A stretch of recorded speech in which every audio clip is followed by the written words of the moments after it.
Hello, thank you for joining us for the 23rd Annual Virtual Elder Abuse Conference, Serving Older Adults During Times of Isolation. This conference is presented by the Syracuse Area Domestic and Sexual Violence Coalition's Elder Justice Committee. My name is Lori DiCaprio-Lee, and I am the ID Theft and Outreach Coordinator at Vera House. Before we begin today's presentation, I'd like to acknowledge some recent events. The COVID-19 pandemic has highlighted issues of inequality. Older adults, those who live in poverty, and members of Black and Brown communities have been more severely impacted. The Elder Justice Committee values all older adults and stands in solidarity with the Black community. We pledge to uplift the voices of Black people in our community and strive to fight the injustices that have led us to this moment. Thank you. I want to move on to some other announcements. All webinars offered during this conference are free, thanks to the generous support of our sponsors. And I want to particularly recognize our Platinum sponsors, Loretto and the Onondaga County Department of Adult and Long-Term Care Services, our Gold sponsors, Syracuse Jewish Family Service and Wegmans, and our Silver sponsors, the Alzheimer's Association of CNY, At Home Independent Living, Community Bank, Countryside Federal Credit Union, Crouse Health, Fulton Savings Bank, the Syracuse University School of Social Work, and Touching Hearts at Home. More information about all of our sponsors can be found on the Vera House website. The support of these sponsors not only funds this webinar series, but also extends beyond the conference to continue elder abuse education and prevention outreach after the event. So I'm going to stop sharing that. And one more announcement before we begin. The chat feature is disabled. However, you can ask questions using the Q&A, which I will be monitoring. So today's webinar is Self-Care and Wellness for Frontline Workers with the Elderly. And our awesome presenter is Stacey Plichta. She is Professor of Health and Policy Management and Doctoral Program Director for Community Health and Health Policy at the CUNY Graduate School of Public Health and Health Policy. So with that, I turn it over to you, Stacey. Okay, I'd like to say thank you very much for inviting me. I am really excited to be here. Let's get started right away as soon as I figure out how to share my screen, and we will go from there. So let's see. So is all right, let's see. So somehow, all right. So can you all see the slideshow? All right, Lori, is it visible online for everyone? Yes, yes, we can see it. All right, fantastic. So let's go ahead and talk about self-care. So why I'm doing this is because frontline workers, people who work with elderly and vulnerable populations, in regular times are at high risk for being exposed to stressors that can cause them physical stress and mental stress, and that in turn can cause harm to health. I thank you for the introduction, Lori. Just to let you all know, my research focuses on the health and well-being of frontline health and social services workers. When I'm not working, you can find me in my garden. I'm raising up tomatoes and young adults. I'm fine with being called Stacey, Professor Stacey, or Professor, and my pronouns are she, her, and hers. This presentation will help participants to explain the work stressors faced by those working on the front line with elderly and vulnerable people, to specify how these stressors can affect your physical and mental health, to demonstrate some self-care practices, and we'll talk a little bit about making a self-care plan. So, the first thing is what makes you feel stressed. And there are things that make us feel stressed that come from every part of our lives. Thinking about the future, the current pandemic, our career, How do we take care of our clients? Things going on at home, our love life, bills. We have stressors coming at us from everywhere. So before we start, I'd like to actually teach you one mindfulness technique that can help decrease your level of stress, and that can actually, if you're in a moment where you're feeling the stress rising and you can physically feel the tension, that can sometimes help to stop that. It's called the 4-7-8 breath, and it was developed by Dr. Andrew Weil. So I'm going to ask everyone to do this with me. I can't see you, so I'm just trusting that you're going to do it. I'll demonstrate once, and then I'll talk everybody through it. Place the tip of your tongue behind your upper teeth. Breathe in through your nose for 4 counts. Hold your breath for 7 counts, and then breathe out through your mouth with like a whooshing sound for 8. So here goes. Okay, get here.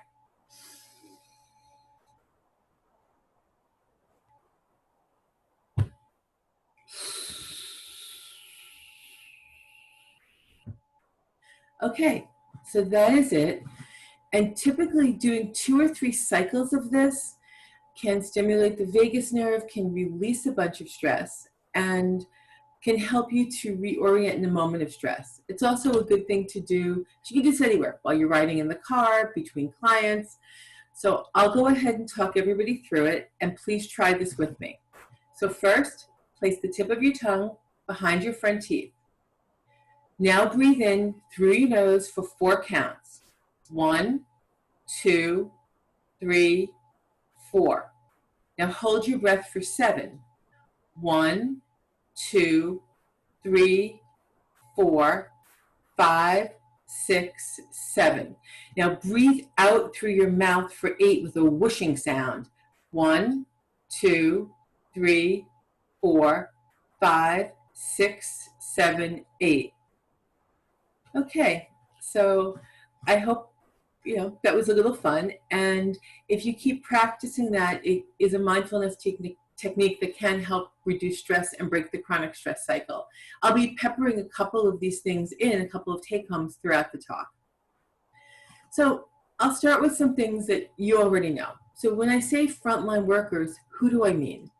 I mean those workers that have direct patient and client contact, who provide routine and essential services. You guys are usually community-based, often from the local community, and who are the point of contact between clients and other systems. And what stressors affect frontline workers?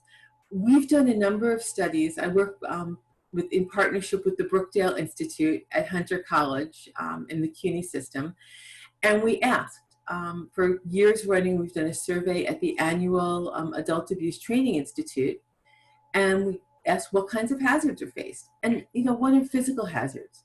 So people who are frontline workers, walk into homes that are homes where people are hoarding, where there might be insect infestations, where there might be garbage piled up, where there might be animal or human waste products.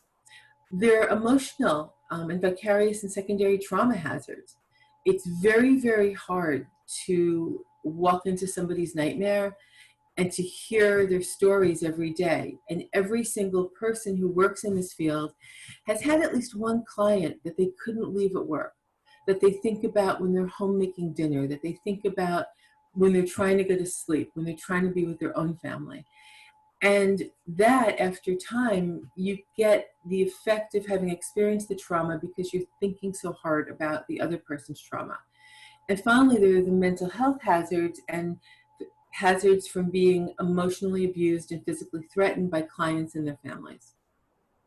So, we talked about these, and these are some of the things that pretty much happen to everybody. The other occupational hazard that happens is sitting too long. So if you're, especially now, if you're either driving to clients or you're doing much of your work via Zoom or some other online platform, you might be sitting for hours and hours each day. And that's not particularly healthy. Stacey, can I interrupt just for 1 second? Yes. We're seeing on the slideshow, we're still seeing your first slide. I'm not sure if you are meaning to advance them. I advanced. I'm sorry. Let me stop the share and restart. Thank you for letting me know, because I had,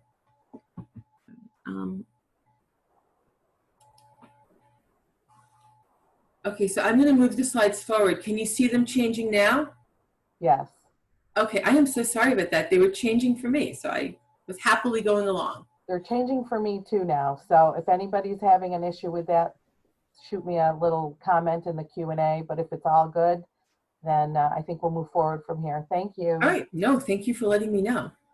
All right. So why are we talking about this today? Because being in a high stress environment puts you at high risk for compassion fatigue and burnout, for depression and anxiety, and for poorer health.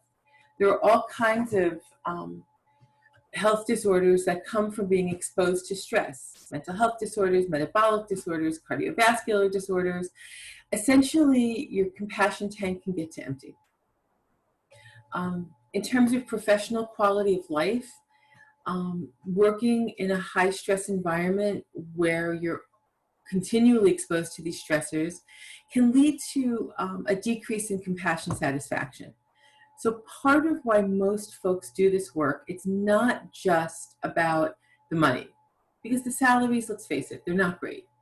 It's about the feeling you get, the reward that you get from helping others. And it should feel good. If you have a client and you've gotten them into a much better place in life, there's a well-deserved satisfaction in that. But people who are highly stressed, front workers who are highly stressed, often stop feeling that satisfaction. You may also experience compassion fatigue. And compassion fatigue is when it's harder to care. It's harder to care about the person. You know that they deserve your empathy, but it's just not there for you. And finally, there's, secondary trauma, vicarious trauma, which we've talked about, and burnout. So another reason to care, especially if you're a supervisor, is because people who work in this field, as you know, are at high risk for suboptimal job performance. There's absenteeism, and that's where people deliberately don't come to work, in part because they simply can't take it. There's presentism. Presentism is when you show up for work, but you're not really there. So you're not engaged in the work, you're not excited about the work, you just happen to be, sitting in the chair. And then, of course, people, when they're in highly stressed jobs, they leave. So there's turnover. If you remember nothing else from my presentation today, I want you to remember this. We embody stress. Stress is not just in our minds. It's not just, this thing you should be able to brush off. Stress is a physical response, a body response to real or perceived danger. It involves the sympathetic nervous system, which engages the fight or flight syndrome. And it's an inflammatory process because it affects the whole body. When the sympathetic nervous system's involved, you're on high alert. And that is an inflammatory process, which over time can lead to all kinds of health issues. So stress response begins in the brain. Now, most folks have heard of fight, flight, or freeze, the fight, flight, and freeze response. Some people might know it as fight and flight, but another response, especially to people who've been exposed to stress continually that they weren't able to manage, is to simply freeze, kind of like a deer in the headlight. So when the stress response begins in the brain, our brain sounds the alarm, and it does it with stress hormones. When we're exposed to a stressor, our brain floods our body with stress hormones, and that's what I mean when I say we embody stress. This is physical. So stress happens in our body. How does it happen? We activate our sympathetic nervous system. All kinds of things happen. The pupils contract, respiration increases, salivation decreases. The people might feel an urge to urinate. The digestion slows down. There are all kinds of things that happen. Basically, your body is getting ready to act quickly. So your response time is faster, but it's at the sacrifice. So if you find that when you're stressed you can't eat, that's because the physical response to stress shuts down digestion. If you find that you feel like you're breathing heavy or panicked, that's because the physical response to stress increases respiration and heart rate. And it does this through releasing different hormones. Cortisol, epinephrine, and norepinephrine are among the three. Now, is stress always bad? No. There are lots of situations that make us feel stressed in the short term. Life with no stress would be really boring. So watching sports. So if you're watching a sports game and you're really into your team and they're not winning, that's stressful, but it's a good kind of stress.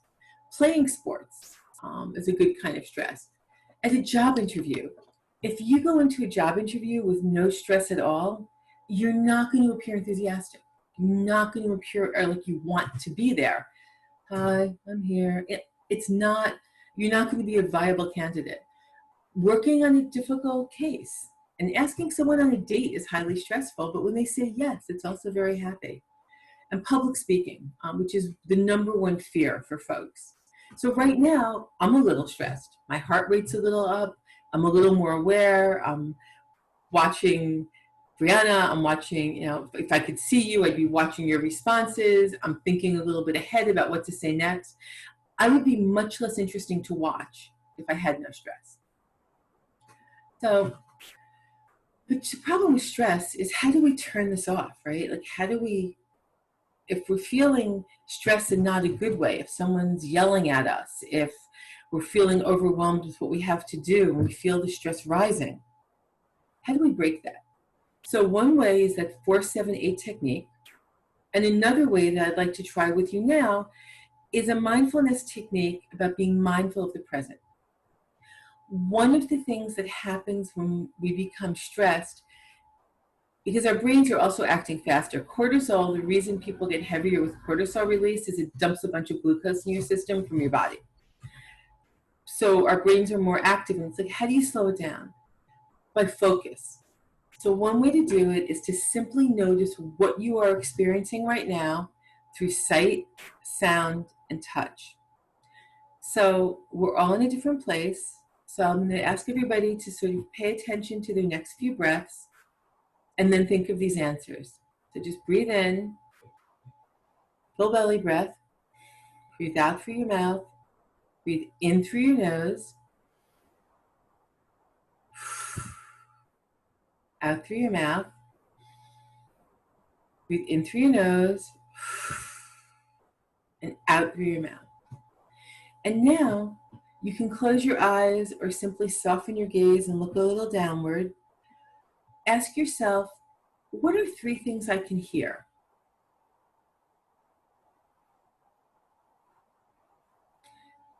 So for me, I can hear the sound of my computer. I can hear the sound of someone doing yard work outside. And I can hear the sound of my hand rubbing the cloth on my pants. So next, ask yourself, what are 3 things you can see? And really focus on those 3 things. Look around. I can see my tape dispenser. I can see my computer screen. And I can see out my window through my curtains to the shadows of the trees. Now, ask yourself, what are 3 things I can feel? So I can feel the hardwood of my desk. I can feel the plastic of my mouse.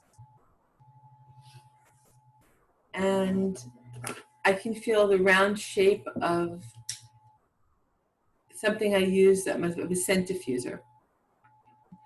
If you really want to challenge and you're finding it hard to focus, you can go on to ask yourself, what is something you can smell?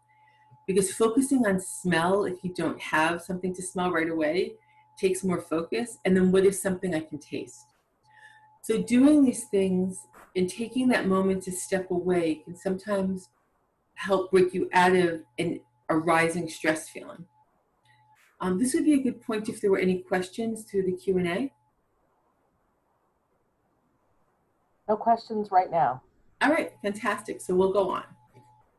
So again, stress isn't always bad, and we need stress to function. The problem is when we're always stressed. Chronic stress is when the brain is always sounding the alarm, and this puts a person in a constant fight or flight mode. The constant embodiment of stress physically wears us out. And again, one of the few take-homes, if you take home very few things from this, because I know you're watching a lot of these webinars, we embody stress. And embodying stress all of the time wears us out. So there's this idea of allostatic load. And allostatic load is when you simply have too much. It's the fancy epidemiological and medical term for you have too much on you. So this could mean the body is not turning off the stress response when it's no longer needed. Sometimes if we're stressed for a very long time and the stressor goes away, we keep the stress because our body forgot how to not be stressed. Sometimes we don't know how to adequately respond to the stress in the first place. And then sometimes we just get so beaten down that we're just used to the stress being over and over and over. But that puts us in this chronic fight, flight, or freeze, and it's really physically bad for us. So how does stress affect the body? So many ways, and it can be different for different people. So, in the brain, people who are stressed have difficulty concentrating. Chronic stress leads to anxiety and depression, irritability, that mind fog where you walk into a room, and it happens to everybody once in a while, but if it's always happening, when you walk in a room and you're like, why am I here? What was I here for again? That's stress. Cardiovascular, because when we go into fight, flight, or freeze, our body is releasing hormones that get us ready to run, to fight, to pounce, but our modern stressors don't require a physical response for the most part. So we get higher cholesterol levels, higher blood pressure, because our heart rate goes, increased risk of heart attack and increased risk of strokes. Also joints and muscles. Again, inflammation will affect different people in different ways. But a lot of people, when they're stressed, their head hurts, their shoulders hurt, their back hurts. That's stress. That is inflammation. That is your body holding in the stress. Again, if your muscles are all tensed, ready to act, there's only so long they can do that for. Affects the immune system. People who are stressed have decreased immune capacity and increased risk of being ill. Also increase in recovery time. Can affect your skin. So people who are stressed can have acne breakouts, rosacea breakouts, hair loss, brittle hair, and delayed tissue repair. Definitely affects our gut. Lots of people have their stomachs affected when they're stressed. Affects nutrient absorption. People who are stressed can experience diarrhea, constipation, bloating. It can lead to being overweight or obese because when we're stressed, our bodies want to hold on to every possible calorie in case we need the energy. And finally, being stressed can lead to a decrease in hormone production and make it harder to be pregnant or to hold a pregnancy. So the question is, of course, what do we do about it? Right? How do we manage it? So who has heard of rest and digest? And I'm betting almost no one. Just like we have fight, flight, and freeze here, the other half of our nervous system, of our autonomic nervous system, is the parasympathetic system. And just like we physically embody stress, we physically embody relaxation through the rest and digest response. So what happens when we're in a state of relaxation? Again, it's not just in our head. You can't say to somebody, oh, just relax, just calm down. Physically, we don't work like that. We have to embody relaxation. We need something, a relaxor, to trigger the physical response to relaxing. So when we're relaxed, what happens? Our eyes dilate. There's like the hokey cartoons when people are in love and you see, actually people's eyes do get bigger when they see someone they love. Pupils expand. Respiration slows down. Heartbeat slows down. Salivation increases. Digestion increases. The bladder contracts. We don't have that urge to pee all the time, which we can get if we're stressed. Digestion works, so people don't have diarrhea. People don't have constipation. And the idea is the brain turns off that alarm. And we want our bodies to be in this state as the norm. We want our bodies to be in relaxation, in rest and digest as our norm, and experience stress as an acute event when we need it. You need to be a little stressed to take a test, or you're not going to do as well. You need to be a little stressed for a job interview. You need to be a little stressed when meeting a new client. But you don't need to be stressed all of the time. You need to turn that off. And it's all physical. So here's a graph I like. So if we were never stressed, we'd just be bored. You know? Optimal level is being stressed sometimes and not others. And if we're stressed all the time, then we're just in panic mode. Yeah. So how do we get there, right? So I've been talking a lot. We want to get to some kind of homeostasis. We want to mostly have our parasympathetic system working, where we're in rest and digest, but we want to be able to get to fight or flight when we need it. And so let's take an exercise break here, because sitting is the new smoking. Now, I can't stand, because if I stand, you're going to be looking at my belly. So I will ask that if you can stand, please do. And if sitting is better for you, you can do some arm or shoulder rolls, which is what I'll be doing. So if you can stand up and spread your arms out and slowly twist from side to side, not to the point of discomfort, to where you're comfortable. And then move that a little faster if you can. And we're just going to take about a minute to do this. If sitting is better for you and you're not in a place where standing's comfortable, you can do arm or shoulder rolls. So to do shoulder rolls, you take your shoulders, you lift them all the way back, and go all the way back again. And again, not to the point of discomfort, not to the point where you're hurting yourself, but to the point where it feels good. You go forward, punch up, come down. You can also do arm rolls, where you simply sit and move your arms forwards and backwards. If you type a lot, you can do wrist rolls. So turn your hands one way and then the other. If you're in a job, so it's okay to still be standing and or doing your, or sitting and doing the arm and shoulder rolls. If you're in a job where you sit a lot, either because you're driving or because now most of us are homebound or close to homebound and doing a lot more work via computer-based platforms, you want to get up at least once an hour. It is not natural for the human body to sit all the time. And something as simple as standing up and twisting actually makes a big difference in your health, because you get your blood moving. People who sit for too long at the most dangerous end are at risk of DVTs, are at risk of blood clots in their legs because they're not moving. So I would encourage you, as part of an exercise in general, also kicks off our parasympathetic nervous system. So in addition to being good for you in general, it will also help you to break the fight, flight, or freeze tension stage and to feel more relaxed. Okay, so let's go on. Were there any questions yet?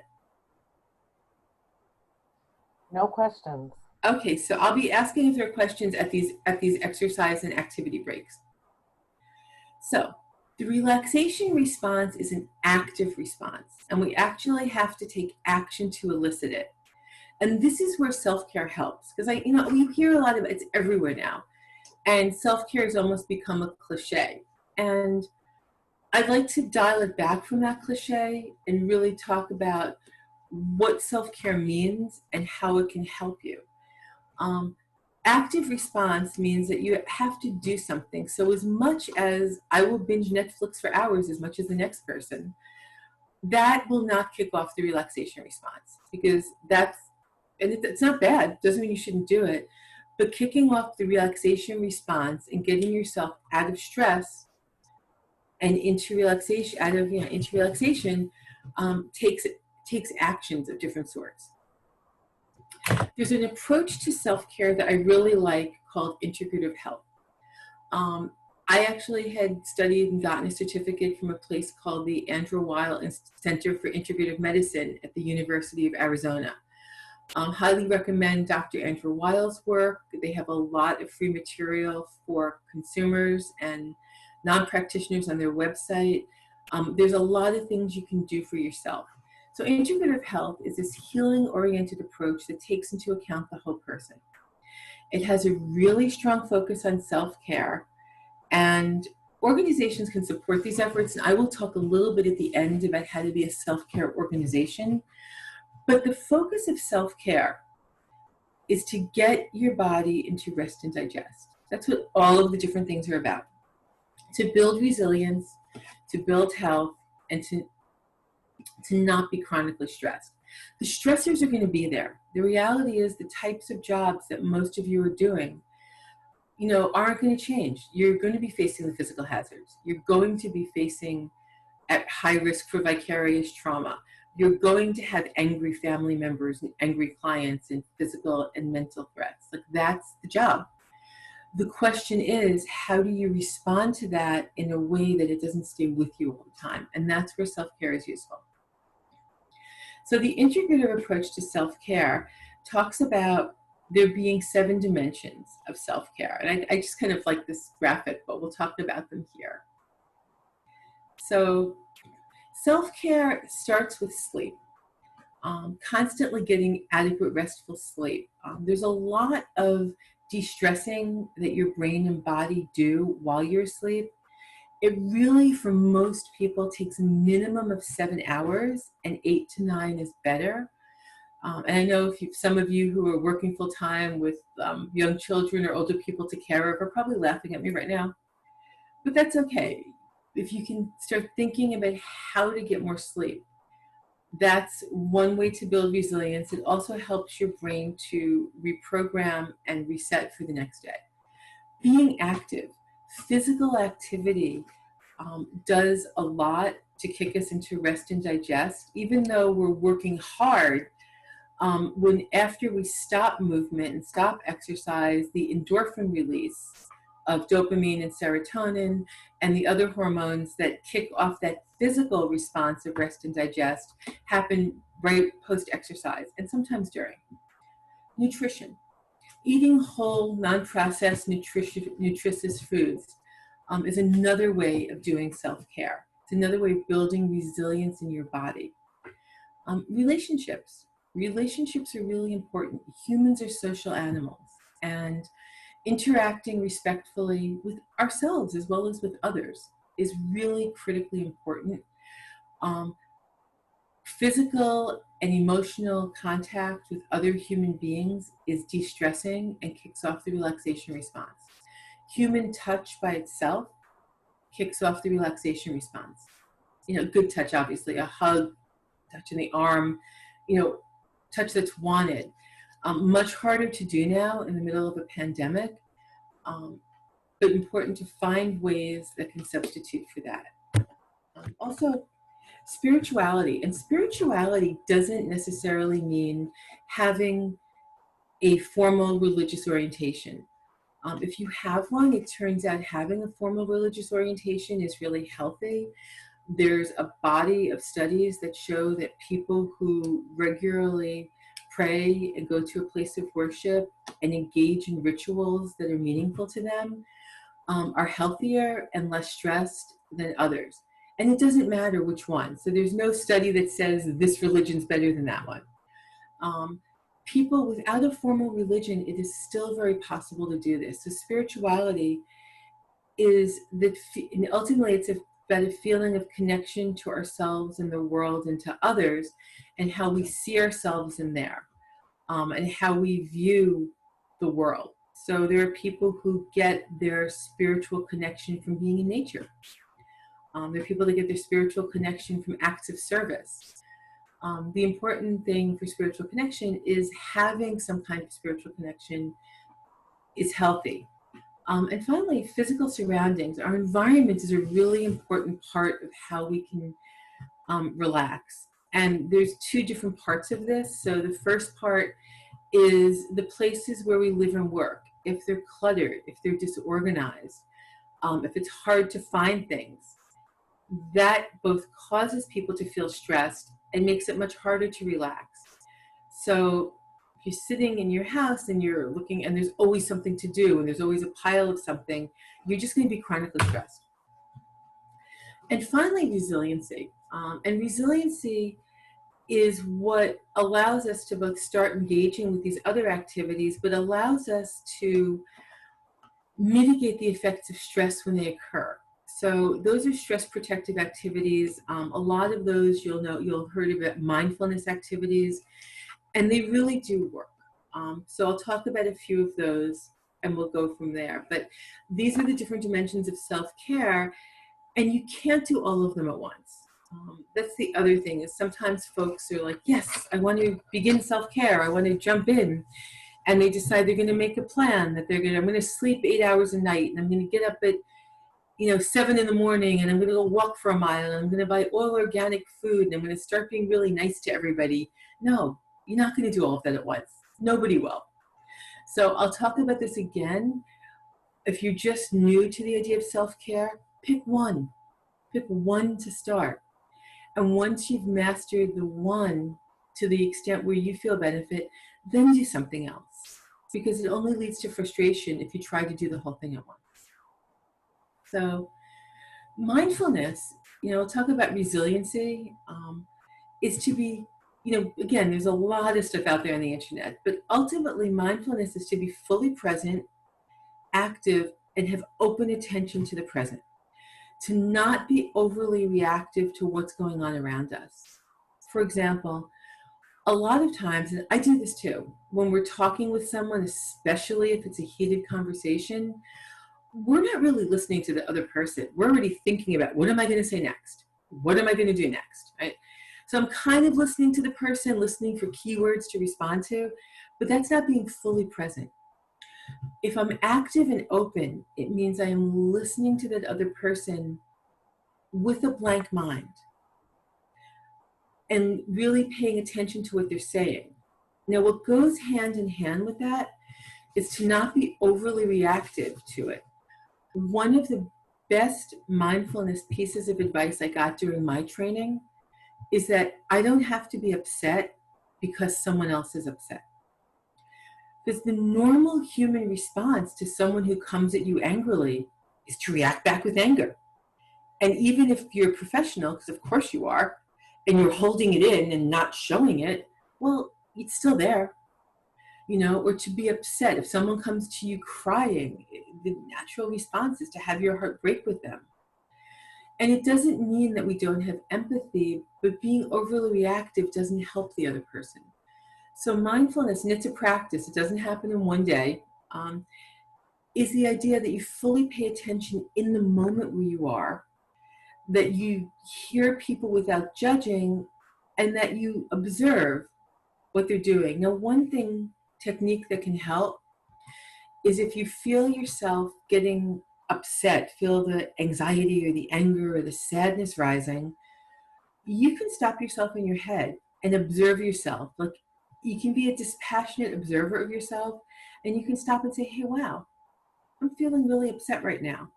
And just that break, just that moment of stepping back can help break that rising feeling and give you a better handle on it.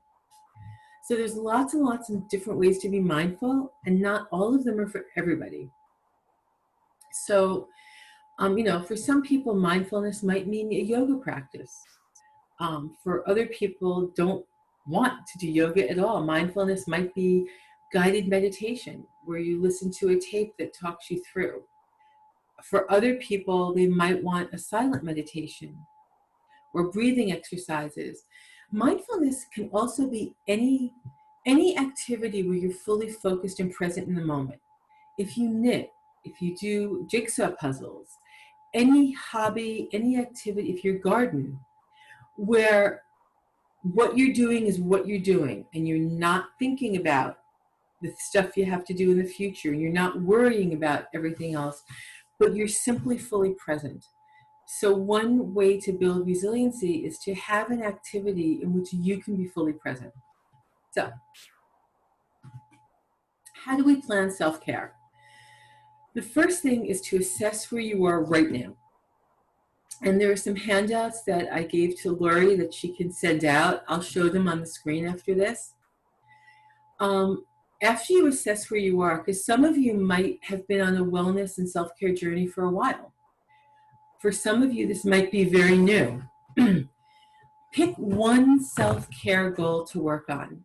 Even if you've been doing this for a while and you're adding something, make it SMART goals. Some of you have probably heard of SMART goals. If you haven't, a SMART goal is specific, measurable, achievable, relevant, and time-bound. So a SMART goal wouldn't be like, I'm going to exercise more. That's too vague. A SMART goal would be, and this is one I added about a month ago, that I am going to do an online yoga video every morning at between 7:30 and 8:30 for 15 minutes. That's very specific, right? I can measure that. Okay, did I do my yoga tape? It's achievable. So far it hasn't been perfect, and it's not going to be for anybody. It's relevant to the exercise, and it's time bound. The other thing I should have added is when you make your goal, say for the next month, because then you can track it for a month, and tracking it, writing down your goal and tracking it is really important. Studies in weight loss and exercise have shown that the best way to achieve a goal and to maintain it is to track what you do, to keep an awareness. So write it down. And also engage friends and family to start, to help. You need people to help you. If you're trying to eat more healthy and other people in your house are constantly bringing in chips and Oreos and other treats, let them know what you're doing and ask them if maybe they can pick a specific spot to do it. So my personal kryptonite is potato chips. It doesn't mean I never want to eat them, but as far as I'm concerned, that bag is a single size serving and it doesn't matter the size. My husband loves chips, brings them in the house all the time. I finally asked him to keep them in his car, and he did, to help me. I said, listen, I'm really trying to, eliminate unhealthy food from my diet. If the chips are in the house, I can't do it. Can you help me? So you can engage your friends and family to help. One of the best things to do if what you're choosing is exercise is to get an accountability partner. So pre-COVID, it was much easier to find a friend and pair up and say, hey, let's do this together. Now that we're in the middle of a pandemic and we're still shut down, you can still have an accountability partner. Maybe ask a friend if, for example, for the yoga videos, would they be willing to do it with you at their house? So you're in separate places, but you're doing the same thing at the same time. And then you talk about it. Monitor your progress, review it regularly, and then the main thing is to start.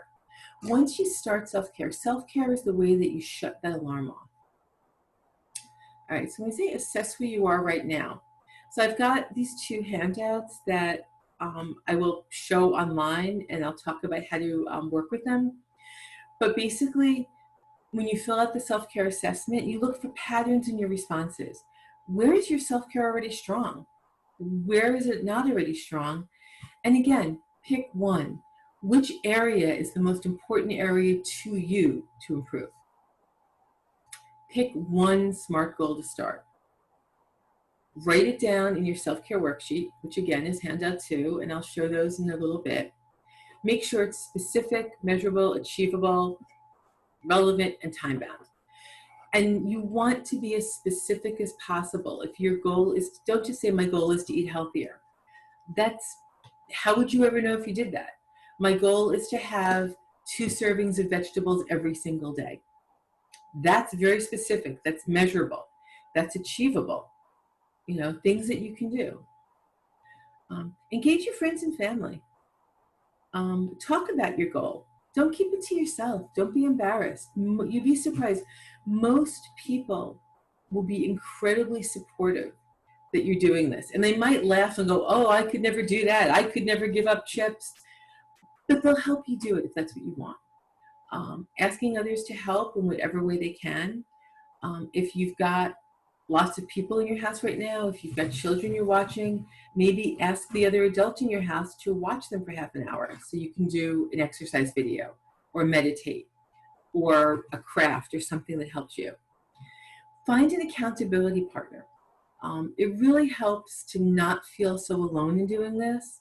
So if you have somebody else in your life that also wants to engage in self-care, doing it together can make a big difference. And seek help when you're struggling. You know, you might have had really great intentions and had that goal of having 2 servings of vegetables a day, and then you find you're somehow not doing it. Ask for help. Ask for help from the other adults in your house, if there are other adults in your house. You know, ask for ideas that try to figure out ways that, you know, with other people that you can do what you want to do. Track and review your progress. And this part's really important. You really want to, you know, if your goal is to have 2 servings of vegetables a day, get a notebook, write it down, and then review your progress weekly, and then revise your goal accordingly. Maybe you're just not getting 2 a day, so back it off to 1 a day. Maybe you're going gangbusters and 2 a day is no problem. Add having fruit with that. You know, keep revising your goals as you go along. So a couple of things that you can do. There's so many different things for self-care, for actively relaxing. And then I'm going to try to put up these handouts briefly. So mindfulness activities, music, sleep, exercise, sunlight. You know, we can't necessarily be close to other people, but in many areas, people do have a backyard, a place you can go sit in the sun. You don't necessarily have to sit in your house. Be social to the extent that you can. Be social on Zoom. Join a Zoom, you know, or online. It's not as much fun, I know, but the important thing is to stay connected. Have positive physical contact from people from whom it's safe to do so. Work towards your goals. Achieving goals is a great way to de-stress. Increase your spirituality in whatever way that means to you. And finally, tea and chocolate actually are really good de-stressors, especially green tea and especially dark chocolate. Okay. So how can organizations help frontline workers manage chronic stress? I could go on for hours. The main thing organizations can do is make it part of the culture, make it acceptable, make your workers take their lunch. Lots of people work through lunch. No, eating, relaxing, taking that break. Acknowledge people for the accomplishments on a regular basis. There's nothing sadder than an employee of the month poster that's like 8 months old and hanging by one pin from the board. You know, keep up with those things. There's a whole other talk I give on organizations doing this, but those are just some things to start. All right, we're running out of time. I'm just going to leave this in. Progressive muscle relaxation is another one. Great, great mindfulness thing that you can do at your desk. Basically, it's a matter of, I'll just do the fists now. Like, make a fist, tighten as hard as you can, hold for 10 seconds, relax it, and then you go through your whole body doing that, and at the end you take a deep breath.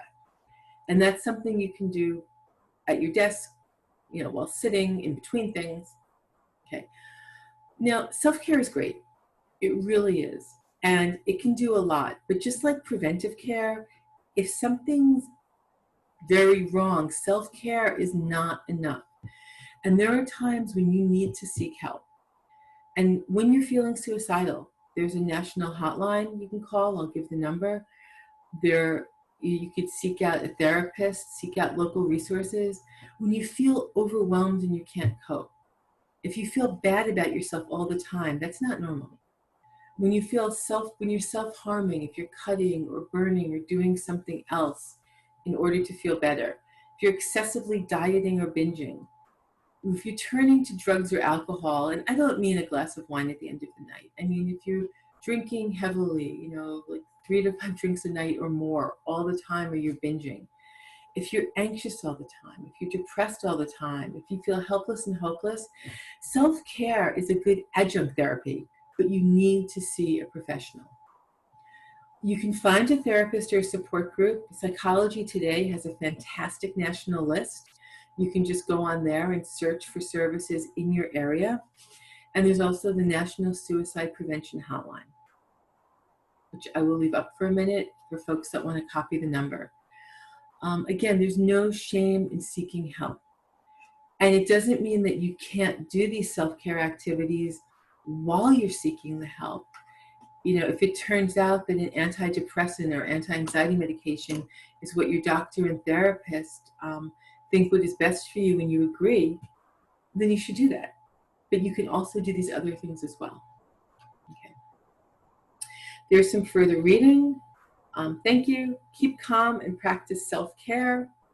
I'm going to go ahead and briefly put up the handouts so you can see what they look like, and I think that'll be my time. So if you'll excuse me, I'm going to stop the screen share and then redo the screen share. So I'll put my picture on so you're not watching me move all about. Okay, so I'm going to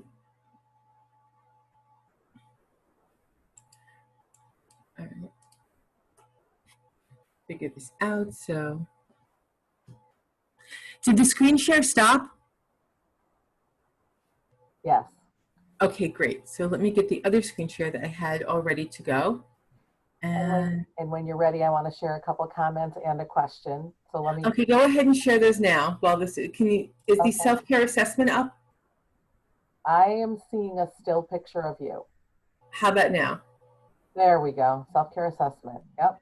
All right, fantastic. And then I will put my picture back up and hopefully I still look kind of, it's funny, what makes me really nervous is being on the video. Okay, so what are the questions? Well, first of all, I want to acknowledge there were several comments just appreciating these exercises. So thank you for that. And then this is a great question and something I was even thinking. Can you, I'm just going to read it. Can you recommend any particular mindfulness apps or videos that are short and effective? My mind is always going, and I think guided meditation would be helpful. So I can recommend a few sources. Headspace has guided meditation. That's an app. The Dr. Andrew Weil Center for Integrative Self-Care has a number of resources on their website. If yoga is something you're interested in, Yoga with Julianne is free, and there's a paid part, but there's so much on her website that's free, and there are practices that go from like 5 minutes to an hour. And those are ones to start. I can try to put together a better list and send it to you. Did you say Julianne? Julianne, Yoga with Julianne. Yeah, Yoga with Julianne. Julianne, Jeulienne. Okay. One other thing I was thinking about in a similar line, I try to get sleep at night, not easy, because even though I do, my friend calls it my bed prep, where, you know, you wash your face and you brush your teeth and you put on your pajamas. You kind of have a ritual before you go to bed. Right. But I know that I know many people, we can get in bed and go through those rituals, but it's so difficult slowing down our minds. Yes. Do you have any recommendations when you've done all that other stuff? You've lowered the temperature, you've turned off the lights, anything that you could recommend that would help us slow our minds? The 4-7-8 breath, and really focus on your breathing while you do it. Do 3 or 4 rounds of that, and then after that, simply focusing on your breath for a while. The progressive muscle relaxation can really help. So I would probably start with the 4-7-8 breath. Can you describe that in detail, the 4-7-8 breath? Sure. The 4-7-8 breath is when you breathe in for 4, with your tip of your tongue behind your teeth. Sorry about that. I just realized also that my mouth. You hold it for 7, and then you whoosh it out for 8. So it looks like this.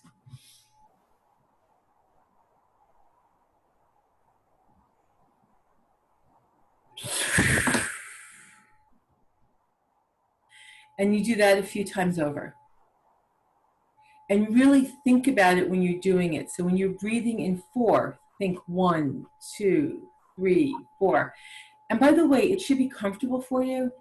So the ratio of 4 to 7 to 8, somebody who's a Navy SEAL is going to hold their breath a whole lot longer than somebody with COPD.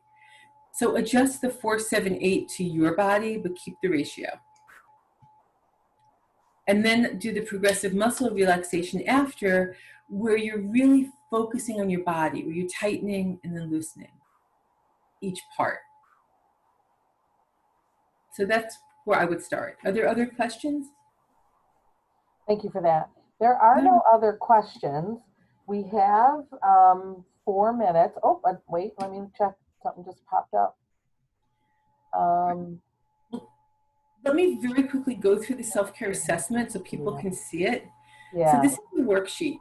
You simply go through each of the areas and you rate yourself. And you don't have to show this to anybody but yourself. This is not a test. You can't fail it. Rate yourself on how you're doing on each of the areas. And then at the end of it, put your score in for each of them.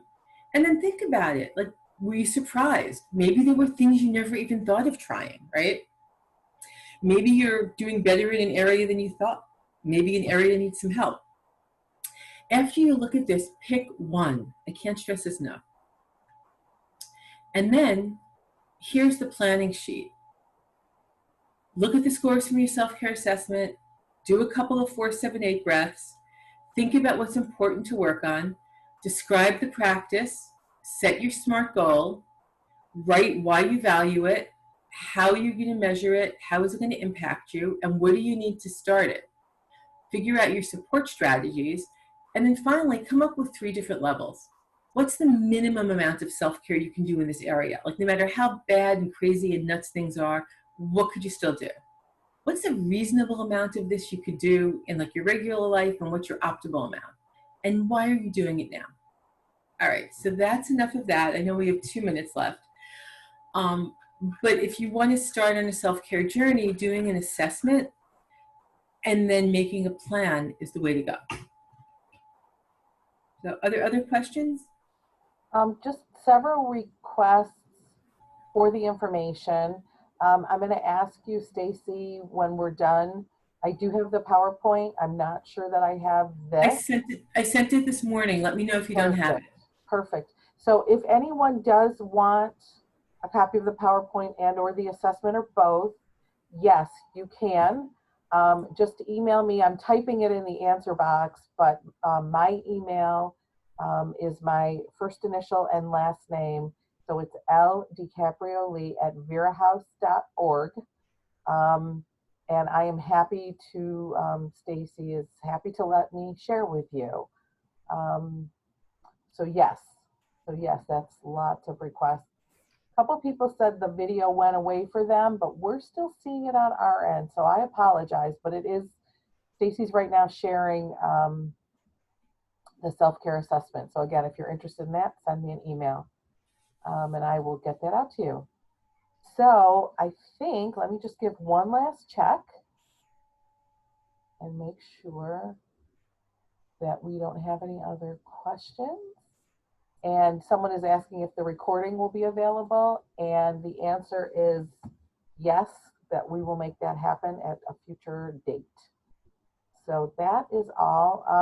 We have 2 minutes. Stacey, do you have any closing thoughts? I really just want to thank all of you for the work that you do to protect our seniors and vulnerable elderly. You do an incredibly hard job, and I don't think you're appreciated enough, which is part of why I started doing this work with frontline service providers. If you work with vulnerable populations, with abused women and children, also thank you. Your work is tremendous. It has huge human value, and you make a huge difference in the lives of others. And if I can be helpful with any of the self-care materials, it's my honor to do so.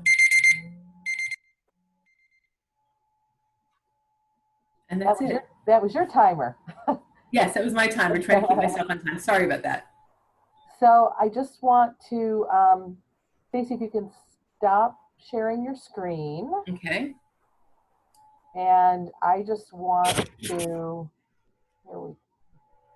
and then everyone will see us again.